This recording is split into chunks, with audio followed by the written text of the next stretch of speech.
Prince എഡ്വേർഡിന് വേണ്ടി വെച്ചിരുന്ന ഒരു സ്റ്റാമ്പ് ഈ ലാസ്റ്റ് മിനിറ്റ് ഒരു ചെറിയ ഒരു ഡിപ്ലോമാറ്റിക് ഇഷ്യൂ കാരണം he change to the prince of piece.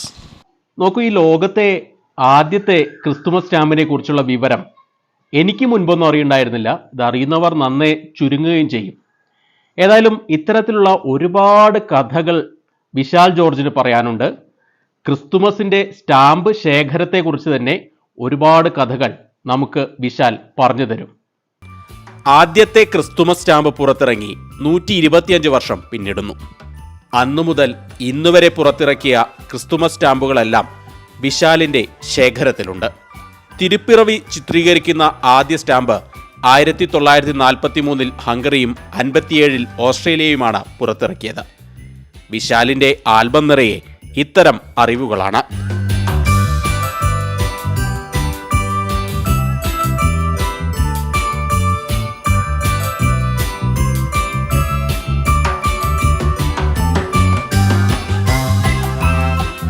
അപ്പോൾ ഇതിനെപ്പറ്റി പയ്യെ പഠിച്ചു തുടങ്ങിയപ്പോഴാണ് മനസ്സിലാകുന്നത് ഇത് വളരെ ബ്രോഡ് ഒരു സബ്ജക്റ്റ് ആണെന്നുള്ളതും. അപ്പം ഒരുപാട് ആർട്ടിസ്റ്റുകളെ പറ്റി പഠിക്കാൻ പറ്റി. റെനൈസൻസ് ആർട്ടിസ്റ്റുകൾ അല്ലെങ്കിൽ സ്കൾപ്ചേഴ്സ്, അവരുടെ ഡ്രോയിങ്സ് കമ്മമറേറ്റ് ചെയ്ത് പല രാജ്യങ്ങളിൽ ഇറക്കിയിരിക്കുന്ന പല സ്റ്റാമ്പ്സും ഉണ്ട്. അപ്പോൾ അങ്ങനെ വന്ന് ഇറ്റ് ജസ്റ്റ് ഹാപ്പൻ. അങ്ങനെ പ്രത്യേകിച്ച് പ്ലാൻ ചെയ്തതും ഒന്നുമല്ല. തീർന്നില്ല. ക്രിസ്തുവിന്റെ തിരുപ്പിറവി മുതൽ കുരിശേറ്റവും ഉയിർപ്പുമെല്ലാം ചിത്രീകരിച്ച സ്റ്റാമ്പുകളും ഇതിലുണ്ട്.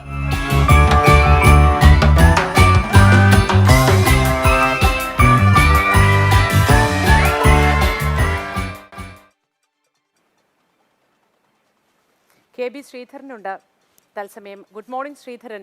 ഞാനിപ്പോൾ ഈ റിപ്പോർട്ട് കാണുമ്പോൾ ഓർക്കുന്ന ഒരു കാര്യമുണ്ട്. നമ്മൾ സ്കൂളിലൊക്കെ പഠിക്കുമ്പോൾ ടീച്ചേഴ്സ് ചോദിക്കാറുണ്ട്, നിങ്ങൾക്ക് എന്തെങ്കിലും ഹോബിയുണ്ടോ? സ്റ്റാമ്പ് ശേഖരണമൊക്കെ നിങ്ങൾക്ക് ഹോബിയാക്കാൻ കഴിയുന്നതാണ്.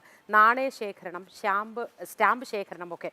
അപ്പോൾ അത്തരം ശേഖരണങ്ങൾ ഒന്നും നടത്താത്ത ഒരു സ്കൂൾ കാലമാണ് എനിക്കൊക്കെ കടന്നു പോയത്. പക്ഷേ ഈ മനുഷ്യൻ എന്തുമാത്രം സ്റ്റാമ്പുകളാണ് കളക്ട് ചെയ്ത് വെച്ചിരിക്കുന്നത്.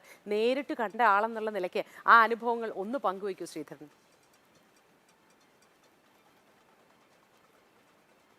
Good morning.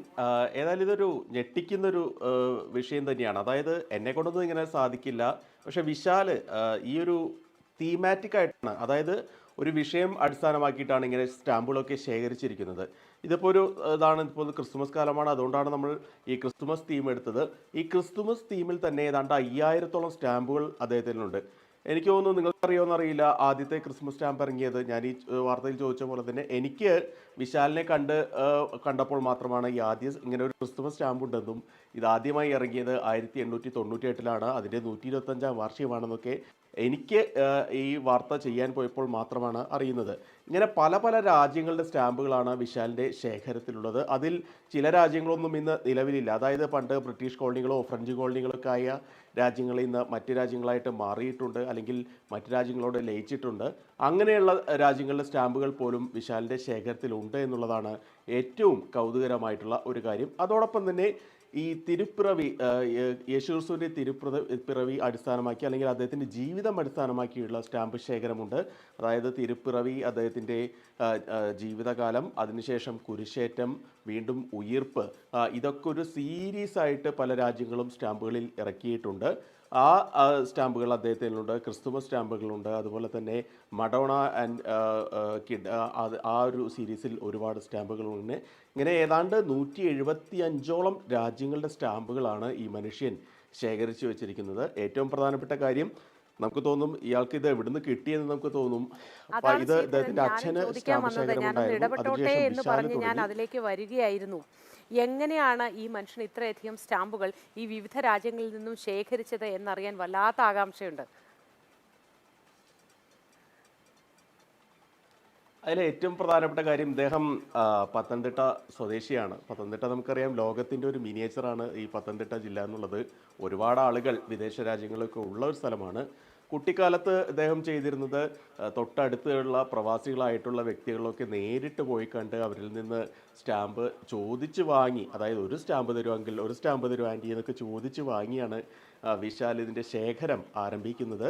അതിനുശേഷം മുതിർന്നപ്പോഴാണ് ഇതൊരു സീരിയസ് ആയിട്ട് എടുക്കണമെന്നുള്ളൊരു ചിന്ത തോന്നിയത്. അപ്പോൾ ഒരുപാട് സ്റ്റാമ്പുകൾ ഇതിനോടകം ശേഖരിച്ചു കഴിഞ്ഞു. പിന്നീടാണ് എന്തിനാണ് ഇത്ര അധികം ഇങ്ങനെ ശേഖരിക്കുന്നത്, ഏതെങ്കിലും ഒരു വിഷയാധിഷ്ഠിതമായി ഇത് ശേഖരിച്ചുകൂടെ എന്നുള്ളൊരു ചിന്ത അദ്ദേഹത്തിന് ഉണ്ടാകുന്നത്. അങ്ങനെ ഈ യേശുക്രിസ്തുവിൻ്റെ ജീവിതം, അതുപോലെ തന്നെ ക്രിസ്തുമസ്, അങ്ങനെയുള്ള പിന്നെ ഓരോ രാജ്യത്തിൻ്റെ, ഇതൊരു കേവലം ഒരു സ്റ്റാമ്പ് മാത്രമായി നമ്മളിതിനെ കാണരുത്, ഓരോ രാജ്യത്തിൻ്റെ ചരിത്രം കൂടിയാണ് ഈ സ്റ്റാമ്പ് ശേഖരണം എന്നുള്ളത് ഏറ്റവും പ്രധാനപ്പെട്ട കാര്യമാണ്. അതായത് ഒരുപാട് രാജ്യങ്ങൾ, എനിക്കറിയാൻ പാടില്ലാത്ത ഒരുപാട് രാജ്യങ്ങൾ അതിൽ നമുക്ക് കാണാൻ കഴിഞ്ഞു. അതിൻ്റെ ചരിത്രം വിശാൽ പറഞ്ഞു തരുന്നുണ്ട്. ഏറ്റവും പ്രധാനപ്പെട്ട എന്നെ വളരെ സ്ട്രൈക്ക് ചെയ്തൊരു കാര്യമുണ്ട്, വിശാലിൻ്റെ കുട്ടിക്കും ഈ സ്റ്റാമ്പ് ശേഖരണമുണ്ട്. അപ്പോൾ ഞാൻ ചോദിച്ചു, ഇത്ര ചെറിയ കുട്ടിയൊക്കെ ഇങ്ങനെ എങ്ങനെ ഇതിൽ കോൺസെൻട്രേറ്റ് ചെയ്തിരിക്കുന്നത് ഞാൻ വിശാലിനോട് ചോദിച്ചു. വിശാൽ പറഞ്ഞ മറുപടിയാണ്, നമ്മൾ ഈ കുട്ടികളൊക്കെ പലപ്പോഴും TV കണ്ടും അല്ലെങ്കിൽ മൊബൈൽ ഫോണിൽ നോക്കിയൊക്കെ ഇരുന്ന് ഒരുപാട് സമയം കളയുന്നുണ്ട്. അത് ഒരു പരിധിവരെ അവർക്ക് ദോഷം ചെയ്യുന്ന ഒരു കാര്യവുമാണ്.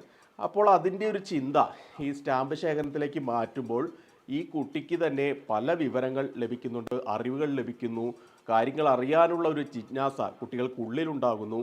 അങ്ങനെ ഒരു കൃത്യമായിട്ടുള്ള ഒരു നടപടി കൂടി ഈ വിഷയത്തിൽ വിശാൽ നടത്തുന്നുണ്ട് എന്നുള്ളതാണ് ഏറ്റവും കൈയടിക്കേണ്ട ഒരു കാര്യം.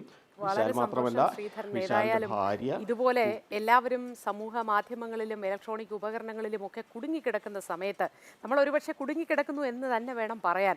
അതിൽ നിന്നും പുറത്തിറങ്ങാൻ കഴിയാത്ത വിധം കുഞ്ഞു മക്കൾ അടക്കം കുടുങ്ങിക്കിടക്കുന്ന സ്ഥിതിക്ക് ഇത്തരം ചില ഹോബികൾ നല്ലതാണ്.